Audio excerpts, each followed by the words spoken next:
Nicole, it's always a pleasure to see you, and here we are for Australia. Yeah. I was watching the film yesterday and remembering that when I was a child I dreamt of Scarlett O'Hara and Gone with the Wind, Yeah. this big epic. Was it ever the same for you? Absolutely. We all want to be Scarlett at some stage, don't we?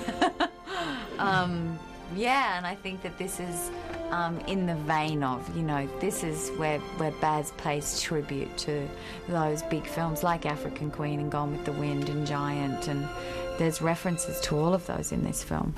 Here you are. Yeah, well, you didn't think I was going to waste my dance lesson, did you? Let's really give the bastard something to talk about, huh? Oh, crikey. You star as Lady Sarah, and she kind of, lets her hair down throughout the movie, which makes also for a change in the whole tone of the film. That layer in the character must have been quite interesting and challenging. Yeah, the tone of it, the going from the high comedy into the drama, really the high drama was how is this going to work, and trying to balance it. But Baz has always done that in his films. And slowly where you take away the artifice and then there's a real person under there. How much is the backdrop interesting for you in terms of the historical content of the story and what the cinematography means to the film? Yeah, I mean, he says the faces and the landscape are all characters in the film, are the special effects. Hey, Doris. Hey, what do you reckon about a drink later? Yeah, beer'd be good. Fox dance? Fox dance. Now you want to watch dailies and to see what it's going to look like aesthetically. I never see dailies. It's hard enough getting me to see the movie. Yeah, that's just not part of why I do films. I do films because I want to tell the story, but I'm not as interested in watching the story myself.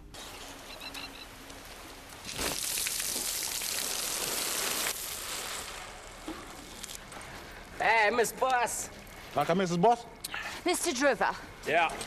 there's only one tent. That's right. For the four of us. Well, we're not really used to, A woman. I suppose you think I should be back in Darwin at the church fete or the ladies, whatever you call it. Well, I will have you know that I am as capable as any man. Well, he was telling fun stories about you being very friends with his wife. Yeah. And then, when you started, acting together, was it easy or difficult to find that chemistry, that right tone for the chemistry? Oh, I found it easier but also I'm working with someone that's very committed to his art. His wife's an actor, so there's a tacit understanding that exists already. And I think once you commit to a character and to a truth of a scene, you really have to commit to it.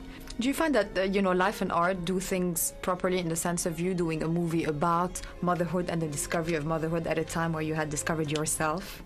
Yeah, I found it slightly strange. I mean, the coincidence of those things colliding, in the same way that The Hours, when my whole life was falling apart, I'm playing Virginia Woolf.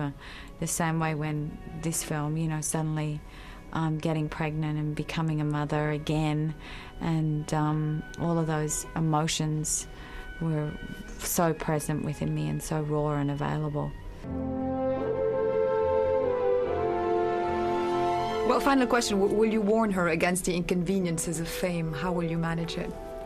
Who? Yeah, Sunday Rose. Sunday Rose? Yeah. No, I don't think I'll warn her. I think it's more she'll be around it. It's more protecting her at this stage through it, because she's already, you know her name.